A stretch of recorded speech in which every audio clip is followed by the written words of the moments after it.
Hello and welcome back to Radio Rothbard. This is Ryan McMaken. I'm a senior editor at the Mises Institute, and with me today is Tho Bishop, my associate editor. And it's a couple of weeks after the election of 2020, and we're going to talk a little bit about strategy, political strategy. Now, Mises.org is not normally a strategy site. I don't run a lot of articles about what people should do to obtain political advantage over their adversaries and that sort of thing, and how they should vote or what they should do at the caucuses and so on. But the topic nevertheless does come up, and Rothbard wrote about it a fair amount. I wouldn't say a lot, but he was concerned that laissez-faire people, free market people, didn't think about it enough. And he makes the point that the Marxists were obsessed with strategy. 90% of their time was spent on strategy, and only 10% of the time was spent on philosophy. And he said that free market people were the reverse of that, and they should maybe spend more than 10% of their time on strategy. But Tho and I will talk a little bit about that today. How you doing, Tho? I'm doing great. It's a fun topic. Yes, we get a lot of comments on it from people in the comments sections, or they send emails to us, and they tend to attribute to me personally or to everyone who works at the Institute or to you what our views are on this topic. And there seems to be a lot of assumption that you and I are retreatists or quietists, or that we just believe in doing nothing. And that's not true at all. I don't know where these people get this idea. But then at the same time, also, anytime you do suggest that maybe people should vote no on that ballot issue that calls for a 50% tax increase, that you should just let that happen and retreat to Galt's Gulch or whatever place where you can just go hang out in some far off place and I guess leave all your fellow humans in the city to just suffer. And so neither of these strategies I'm particularly fond of, and neither was Rothbard. And do you hear similar things from readers and others? Yes, I mean, the good thing is that, within the libertarian movement in general, criticism of strategy and other fellows in the movement is pretty frequent. But yeah, you either get, if you try to do anything, you're liable to sell out often, or if you don't try to engage with the process, then, what are you doing to actually proceed with liberty? Again, I think this is exactly why Rothbard's contributions are so important, so great. I mean, not only was he an great economist and historian and political philosopher, but again, it's his work in the 90s that I think on political strategy that especially in the last 4 years, it's amazing how relevant I think it is to the current environment. And that's, if you want Rothbard from his work from the 70s to become reality, I think you have to take seriously what he had to say in the 90s. And that's why I've enjoyed these last few episodes, kind of diving into some of this stuff. And to be sure, a lot of this stuff he wrote on strategy didn't actually appear at Mises.org. He wrote it for other publications and for what was the predecessor of LouRockwell.com back then, and for other places, because, of course, Mises.org is primarily a more scholarly site, more committed to policy and economics and looking at those sorts of things. And that sometimes is the criticism we get. But the reality is you can't do everything. There are good organizations out there that deal more with the political side of things. And there are organizations like ours that deal more with the academic, scholarly, public opinion side of things. And everyone seems to think everybody should do everything, but that's a very rare person. As I've noted, Rothbard was a rare person who was well-versed and excited about both of those things, but you need both sides of that. And that rather brings us to this distinction that Rothbard makes when talking about strategy. Is there's two sides to it. There's what some people kind of snidely call educationism. And this is the idea, depending on how you define it, was that if you need to change the world, you need to change people's ideas, and you need to do this through educational institutions. Now, Some people like Hayek have been criticized because they perhaps focus too much on the academic realm. So they didn't even really think it was necessary to directly engage, say, newspaper readers, writing op-eds, being what are called public intellectuals. Hayek perhaps thought, as many academics do, speaking from experience, having been in a PhD program, thinking that, well, it's enough to just influence the high end of ideas, and then those ideas will filter down automatically to the less intelligent people out there in the public. At least that's the thinking in a lot of academic programs. Rothbard wasn't satisfied with that. He, of course, regularly wrote op-eds and that sort of thing. Nevertheless, although some people have said that Rothbard did not like the concept of educationism, that's not true at all. He explicitly says that this is the only way that ideas get spread. Is, first of all, you have to have the people who are committed theorists, people who are serious scholars who actually know history and theory and philosophy and so on, that they can explain things. But then you need popularizers, right? You need people like Henry Hazlitt who spread the ideas of Ludwig von Mises in places like Newsweek, which he did. And you need people who are out there spreading these ideas. Nowadays, we have lots of outlets of doing that through the internet and so on. And the idea is that it's not enough to just do it at the top end, but you have to do it through other avenues as well. And that's a form of educationism. And Rothbard said that is a thing that has to happen. It's just not enough in itself. The people that I think are proudly call themselves Hayekian, in today's world, I think they definitely kind of take pride in being anti-populist in their strategy And what's interesting, though, about this is that, what made Hayek, right, particularly in America, was obviously the success of Road to Serfdom. But what really made Road to Serfdom the phenomenon, again, within the U.S. audience that it was actually not the book itself, but the condensed Reader's Digest version of it, right? And that itself was a way of taking these ideas and translating it down to normal people. It was, average folks that were able to read this short little comic about the dangers of how war planning ends up building a totalitarian state. That elevated him as being one of the most important philosophers in the American right at that time. And then, of course, Mises himself, who, man of old Vienna, an incredible scholar in his own right before he, had to flee Europe. He also recognized, the institutions that made up the early parts of the libertarian movement, these were not institutions that were firmly grounded in higher education, right? Mises was teaching at NYU, but his salary had to come from outside benefactors. He was completely mistreated by academia in FDR's America. But you had a lot of people. You had the manufacturing group at the time that was trying to identify and promote ideas that were pushing back on New Deal policies that saw the importance of consolidating, bringing down the ideas of Mises and Hayek to the masses.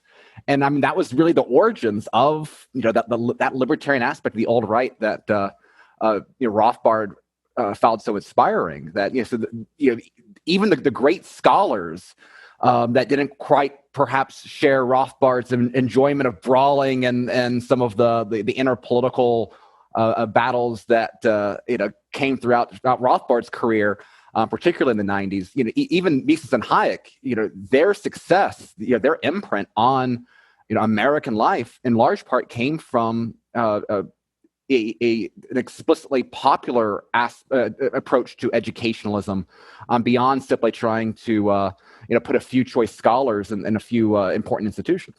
Well, that's a good point, right? We should emphasize that people like Mises and Rothbard were very much engaged in public affairs, and not just in writing things for the public to read either. In his younger days, of course, Mises, as you note, was essentially working for a sort of chamber of commerce organization, and certainly had no problem with engaging policymakers. And then later, Rothbard he did a lot of things that most people don't know about. For example, when I ran an article about a congressman from Nebraska, and we ran one of his speeches, and Howard Buffett is his name, and he was a free market guy from back in the 50s, and I just ran an article that talked about him because one of our writers sent in this article. And then I get an email from Lou saying, did you know that Murray used to write speeches for this guy? And so in his 20s and 30s, Murray was already writing speeches for free market members of Congress and things like that. Surely something he was just volunteering to do. And that's just an example there of the ways that he was trying to engage the public. He certainly wasn't talking about just retreating to a mountain hideout somewhere.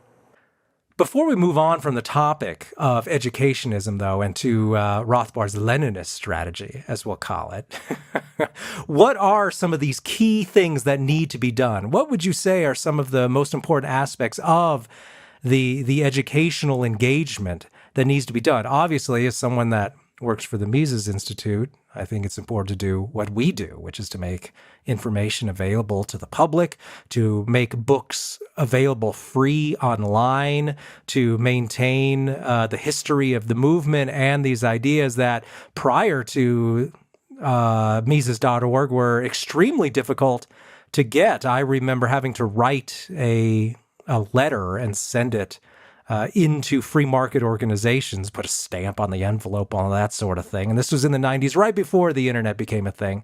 And it was just so slow and it was just so hard to get the information. Now you have a whole library at your fingertips.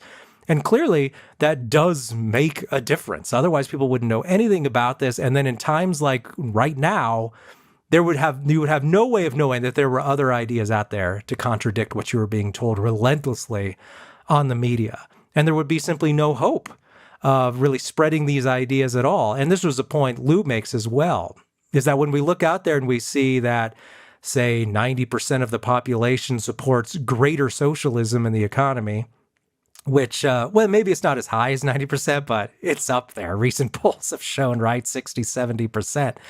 And Lou says, just imagine how it would be if we didn't have all of these free market organizations or all of these books from people like Mises and Rothbard. It would be 99% in favor of socialist tyranny was the phrase that Lou uses. And of course, he's right. If there would be no dissent whatsoever and no serious ideological combat going on.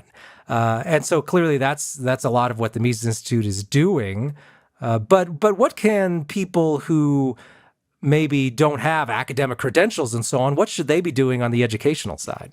Taking these ideas and translating in a way that making them relevant to normal people. The beauty of it is that there's so many different ways of going about it. You know, it can be everything from applying it to very local issues that in your community where, you know, you can stand out because, you know, you're the only one that seems to have any idea on the major importance of, you know, some economic related issue here in your area.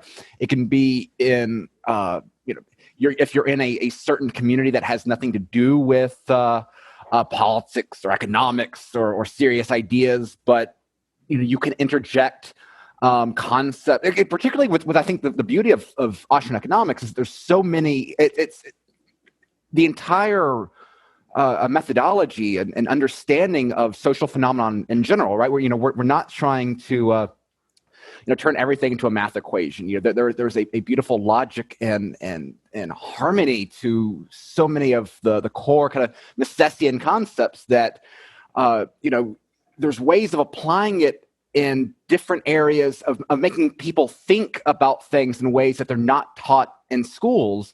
That once you start unrolling that thread, it's very interesting where people can end up in. I mean, I know we have one Mises U alum that is big in the cosplay community, and so she's able to use her following to kind of talk about her views on the state and economics and markets and things like that. And so here is someone utilizing a position that is completely disconnected from this stuff, but able to then communicate these deeper ideas in a way that it introduces them to people that would otherwise never come in contact with them.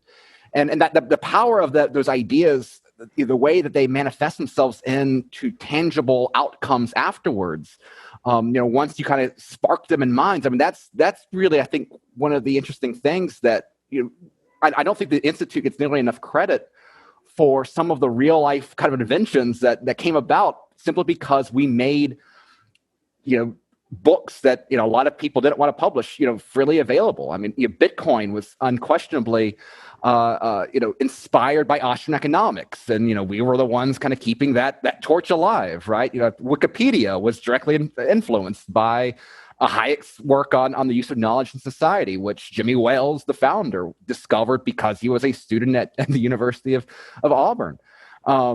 And even, kind of in a political nature, you have a lot of state and local representatives that, discovered us, in the last 10 years and have been trying to figure out ways of putting in some relatively radical stuff within political discourse because they got really inspired. They had this sort of heroic sort of mindset because we were, presenting something that was so different from the mainstream. And that's something I think it's inspiring in a way that, you can dismiss it. Oh, we're just talking about ideas in a vacuum. What are we going to do with it? Well, the Institute doesn't have to come up with all the ideas, right? Mises doesn't have to come up with every single application of what he's writing about.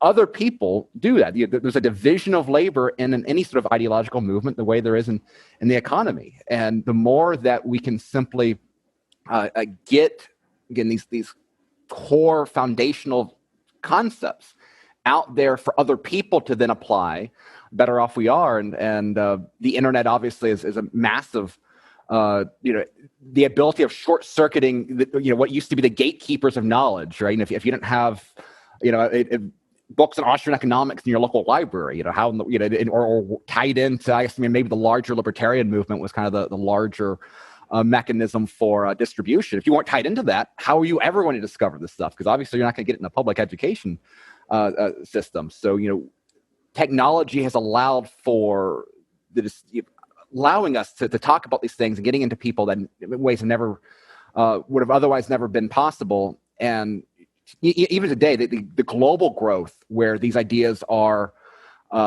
completely new to people. It's. I think we can kind of get jaded, being. A lot of people out there, I'm sure, were probably came into Austrian economics, libertarians of the Ron Paul movement. It's considering Ron Paul's 2008, right? So we're now 12 years since the big awakening. I think American libertarians can kind of get a little like, oh, we've heard all this sort of stuff before, but there's new frontiers out there even that are able to take this stuff and run with it in ways that shouldn't be dismissed. And so there are some very exciting things that can happen. When people with unique individual talents and networks apply the core knowledge in ways that have consequences in the real world. Well, and of course, the left mastered these methods a long time ago, and it's part of the reason now why they dominate educational institutions, cultural institutions. You mentioned cosplayers, right? And some people might say, oh, well, I mean, what difference does that make? Well, of course, the left figured out long ago. That's essential. You should absolutely be having artists come around to your point of view, writers, actors, Hollywood in general, which is clearly dominated by a certain ideological viewpoint. And that has a real effect. When you see a movie where all the heroes are of a certain type and all the villains are of another type, that starts to send the message home. And that has a real effect. And then, of course, you see that in pop culture. And then you go to your public school where all the teachers were educated at a university where they received a certain ideological line of thinking. And there's basically no escape as long as you stick to those institutions. You have to create parallel institutions that provide other points of view. And I just continue to be mystified by these people who fancy themselves great anti-establishment thinkers. They would never just do what the state tells them to do. And then they send their kids to 12 years of public school. And then Johnny comes home and says, hey, Dad, I'm a communist now. And then Dad doesn't understand how that happened. Like, I can explain to you how that happened, Pops. You handed your kid over to the state for 12 years. Not a surprising outcome. But this just happens everywhere. It's not as if in places that are dominated by people who are members of the GOP don't send their kids to public school. They send their kids to public school in pretty much the same numbers as anywhere else. And all they do is they just have better funded public schools, but the teachers come from the same place and they teach pretty much the same stuff. So not a significant difference there, especially when you then send your kids to pretty much any American university, which it doesn't matter if it's public or not, because they're all essentially federally funded at this point. So the left figured that out so long ago, and I just continue to be surprised when people say, well, you just can't sit around and try to influence people's ideas. I'm like, really? Because that's what the left did to master the public debate on almost every topic. So it seems like it's a winning strategy if you don't give up on it after 5 minutes, like many conservatives seem to want to do. So clearly that's very important. I did an article on this called 3 Reasons Why the Left Keeps Winning, and it has a lot to do with that. It's because they took over these educational institutions and stuck with it for decades. And if you don't address that, I did another article called Why GOP Loyalists and Candidates Keep Moving Left. And that's what happens when you have political action but no ideological grounding. Then your political movement is just ideological adrift. And the public doesn't really believe in your message, so you have to constantly move toward where the public ideology is to get elected. If you don't do that, you just don't get elected. I think a lot of people out there imagine there's a lot more people who agree with them than actually do. So all my friends are hardcore free market people. So there must be, if we could just get a candidate out there who runs on a hardcore free market ticket, he's sure to win in a landslide. Well, I doubt it. Unless he's in a small particular congressional district that is packed with those sorts of people, he's not going to win a nationwide election, and probably not many statewide elections as well. Why? Because you have a public now that spent 12 years in public school and another 4 years in university and then even more time in graduate school, and they watched all those Hollywood movies for 30 years. And so now they have a particular ideology that is very hostile to markets. So if you think the public is just brimming with secret libertarians, it's probably not true. And that's why you have to address the educational side of things first. But that's not the only thing. There's the political side of it. And this is what's called Rothbard's Leninist strategy. And Rothbard also thought that even if you're out there running a successful educational campaign, you have to ask yourself a lot of questions. And these are questions like, who should we target for our educational campaign? Should it be the elites? Should it be the general public? Or who within the general public? Small business owners, the middle classes, the lower classes? What are the institutions we should use? And all of these questions really need to be answered because resources are finite. And you have to come up with ideas of where to target your efforts. And that's not just self-evident.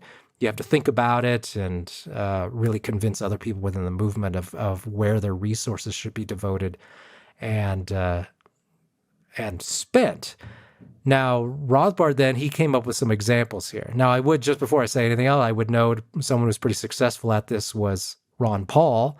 And Ron was building on a very small minority that had very free market views, and he managed to do a lot with it. A lot with a small percentage of people who are in our current world where all of these institutions are dominated by ideas very hostile to Ron Paul and his message. In other times and places, there's been more of a public that was accepting of laissez-faire and those sorts of ideas. Rothbard pushes James Mill as the prototype for this in his writings. And what does he mean by that? Well, he talks about Mill as a very important person in Parliament. He couldn't serve in Parliament because of his associations with some government corporations and so on. But he was able to win over to his side a lot of members of Parliament, and he was able to command a lot of personal loyalty. He was even able to really issue orders on what should these ideological groups be doing in the political sphere, and really became quite successful at pushing through the agenda of what at the time was known as a group known as the Radicals in Britain. And this was related to the Liberals under Cobden as well, but a little bit different. They had a far more militant democratic view. But Mill was clearly very successful at this, and Rothbard holds him up not as necessarily someone that you need to agree with in all of his ideological views or his even the minutiae of his methods, some of which were dishonest, But Mill was a master organizer, and he also recognized the importance of winning over just even a small minority in Parliament could be very successful in pushing certain ideas, certain bills, and really helping to move forward a ideology into the public and political realm. When Rothbard was looking at, okay, well, what is the marketplace? You know, where is the audience that we should really be trying to direct our message? I mean, I know that from Jesse Raimondo's biography on Rothbard and some of his other writings on strategy is that, you know, it really was, I think that Libertarian Party race in 1988 that ended up having as much influence on, you know, some of his later works on strategy as, you know, so like the Pat Buchanan campaign in 1992, which was obviously very significant as well. Because what he started, you know, within the libertarian movement, and you see this still today. I mean, there was a few years ago, I think Nick Gillespie was debating, I think it was Dave Smith, on the question of postmodernism, and they were getting to some topics about, okay, what really is libertarianism? And Nick Gillespie kind of saw libertarianism as as the freedom to pursue alternative lifestyles, which again, you know, fine, you know, everything peaceful, whatever. But I don't. Is that, you know, do most people get up in terms of mobilizing politically in defense of alternative lifestyles? Is that really kind of their core motivating drive in how they engage with government? And I think for most people, it's really not true. And most people they want to be left alone. You know, they want to be free to grill, you know, right? Like that's, it's more Hank Hill than it is a Nick Gillespie, and Ron Paul kind of fit that, right? I mean, he was criticized. I mean, in the 1988 primary, you know, I think it was the running against it was Russell Means. I think it was like a Native American activist, something like that. And you kind of had like the outcast sort of hippie types side with Means because he was kind of more of a personally sort of radical guy. And then, like, you know, you had Ron Paul that, you know, married for so many years with you know, wonderful, charming wife and living a very, you know, American dream sort of existence. And, you know, he was kind of, you know, I think Rothbard kind of described him as, you know, he was kind of square, right? You know, he was, you know, normal American. And, you know, what Rothbard realized is that, you know, if the libertarian message was really going to be powerful in a common political environment, we had to figure out a way of making our ideas as radical as they are. And yeah, I think that's something that libertarians often kind of get blinded to, is that, you know, libertarian ideas seem so logical to us, right? They're so consistent, and there's an elegance there.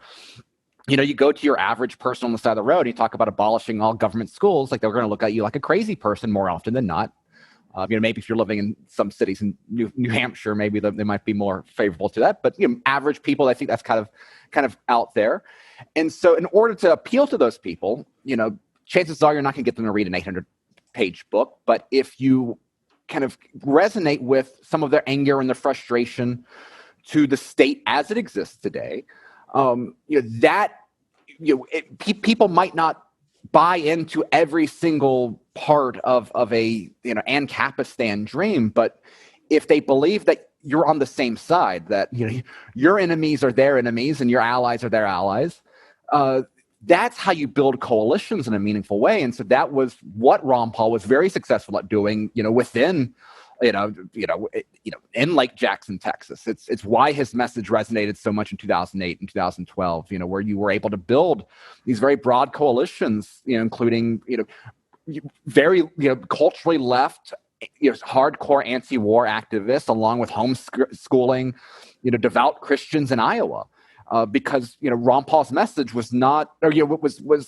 messaged in a way that, you know, it was, you know, it was proudly American. It was proud, you know, restore the republic. It was, you know, these people are ripping you off, you know, the Fed and Wall Street and the military industrial complex. And, you know, we need to restore kind of that American dream.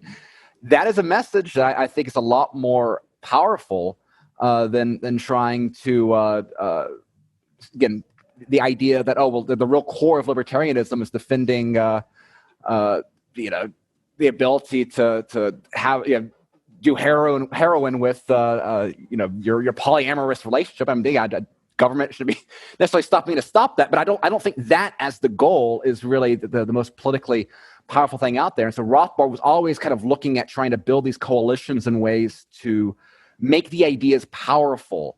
And that's something that, again, he gets a lot of criticism for it. Because he went from the far left, at the peak of Vietnam, to kind of the Pat Buchanan, more conservative coalitions in the 90s. But at the end of the day, the main point, the main goal was consistent. It was trying to identify the largest groups possible to spread, this radical idea of liberty. And there's a lot to learn, I think, from both the successes and failures in that throughout his career. Well, Gillespie's view is pretty clearly ahistorical in terms of what historically has the free market, the laissez-faire liberal party supported in Europe and the West and so on, and it rarely had anything to do with alternative lifestyles. Certainly one of the most successful liberal movements in the West was the Anti-Corn Law League under Cobden. And what was their message? Their message was, rich people are ripping you off because they're insisting that there be a tariff on food. And so you, working man, you're paying more for your bread so that you can enrich land-owning nobles, basically. And so this was a very strong anti-rich guy movement, which supported the middle classes, the people who owned businesses, and who were tired of having to pay high taxes so that it could preserve this bucolic lifestyle that all of these rich landed gentry types thought was really the heart of England. They had a different vision for England. Their vision of England was that we all live on these farms and that we have to be independent in terms of food and so on.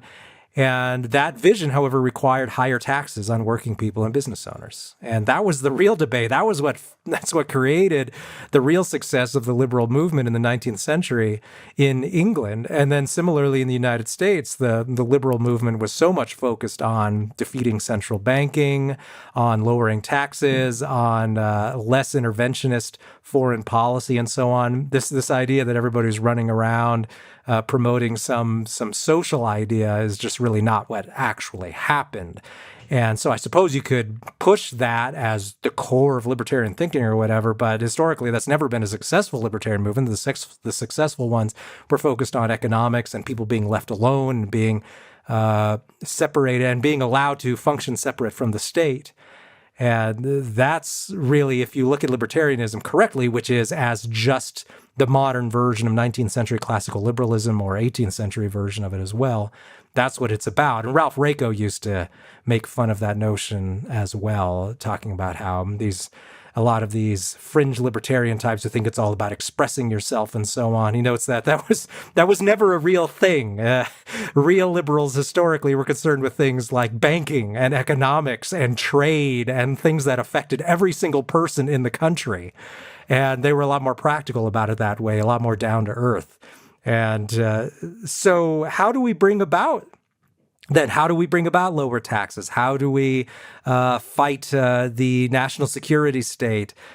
It seems to me that one important step that often gets neglected is just working at it at the local level. And I know that you've certainly been very active in this. And I'm amazed at how much people who claim to be really gung-ho on changing the system neglect the basic institutions of it. And this was something that James Mill never neglected, that Mill understood the importance of organization even down at the very foundational, localized level within Parliament or within the party, at the community level, with meetings of community activists and so on. He never shied away from that sort of stuff and had a lot of lieutenants who helped him with that, and he was very energetic on all of those issues. But so many people who claim to want radical change, they don't seem very interested at all in even knowing how the caucus system works, even knowing who their legislators are at the state level. These are sorts of people you could easily get a personal meeting with. It's unlike the Senate, where you have to be a millionaire to even get a call back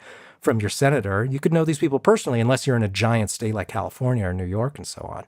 And there seems to be very little going on there with people who fancy themselves as these radical free market theorists. Facebook and social media makes it so easy to be an activist by kind of like posting things online. I certainly do a lot of that myself. So, it's not necessarily a bad thing. I mean, there's a way of communicating with other people. The problem is that like, within the libertarian movement in particular, like, I mean, it's particularly in like peak Ron Paul time, things like that, like everyone started having all the same Facebook friends, right? You'd go to a libertarian movement, convention, and everyone's exchanging social media information. Then you kind of you work yourself into like this ghetto, this ideological ghetto, where like you're always having the same conversations with the same people, and it's great because everyone agrees with you, and so they pat you on the back, and you can think that you're very, very smart, and everyone that is a part that they don't understand this stuff, they're all sheeple, but it's not very productive in a way of trying to win over hearts and minds. It's not good on either a practical political perspective or even the educationalism standpoint. And but it's easy, right? And it's like eating junk food at times, right? It can be comforting to kind of just talk within your own groups. But there is a lot of ways, if you're actually interested in winning over other people, there's plenty of mechanisms within, whether it's local politics or local community groups or things like that, where you have audiences where the ideas, because the ideas of small government, liberty, and no matter how radical you want to take it, right? There's practical value there. Explaining why taxes are ripping you off and don't provide all the services that politicians claim to. Has this idea of thinking like an economist, so you can see the seen and the unseen. There's value there. But it requires going out and talking to people that aren't necessarily within the clubhouse. And, it's particularly like in a state like Florida, there's a lot of community oversight in terms of educational curriculums. And a lot of that kind of comes back to some of the backlash against Common Core, which that itself was kind of a product of kind of the Tea Party era, where you had this very interesting coalition of ideas, again, that's Road to Serfdom, Hayek stuff. We have kind of this resurrection of the American thought because you had this backlash to Obama era things, and so you had all sorts of kind of interesting, ideas. Tom Wood's books on nullification, right? Very popular this time, where you had average kind of normie Republican activists kind of looking for ways of fighting back against federal government. Recognizing there was more of a role there for federalism and state governments, right? So that was a useful political movement, even if it kind of petered out, especially at the congressional level. A lot of sellouts there. But it was a way of getting these ideas out there and with normal people in a way that has, at least allowed for the possibility of having significant change. And so again, like a state like Florida, like I can go out there and try to get economics in one lesson, within the school system, and which again, that itself isn't quite the same thing as privatizing all the schools and getting government completely out of the way. But anytime that you can bring real substance to people that would otherwise not be engaged with it, I think there's value in that. And so, and of course, every area is different. Every states have different ways of doing it. Counties have different levels of access, but if you're willing to, if you care enough about the ideas to try to figure out, how you can make an impact within your local community, rather than simply thinking about the libertarian movement as a online, sphere. You think about your actual neighbors. That's something I think is a lot more productive than simply talking about this stuff with the same 100 people in a social media group. Well, and you make a good point there also in that there is action that could be taken at the local level far above and beyond mere politics. And you don't necessarily need to be involved in political institutions, party institutions, that sort of thing, where you could just become a person in your community who's maybe well regarded within the community and maybe has influence that way. This, of course, was a priority among the early liberals in the 18th, 19th century. You should probably be a respectable person in your community and actually contribute something to society, and then people might actually care what your opinions are. This, of course, is much more useful than just being a completely anonymous person yelling things into the void on the internet. That is of rather limited value, especially since as you note, people are mostly just listening to people they already agree with anyway. You're not really sending messages to people who are A, disagreeing with you, and B, if they disagree with you, open to changing their mind. That's much, much harder to do over the internet than perhaps within your own community. And we should probably wrap up at this point. I don't want to leave without noting that even if you're not interested in any sort of political action, there is no shame in simply being a person who raises his family or her family and engages in a respectable life of contributing to your family and your community and the economy. I don't want to imply that any of those people aren't contributing anything. It's just this episode happens to be about acting within the ideological and political realm, but I don't want to make it seem that people who aren't doing a lot of that aren't doing anything. So I just want to be clear about that. But thank you very much for joining me in Tho on this episode of Radio Rothbard, and we'll be back next time with more. Until then, have a wonderful week.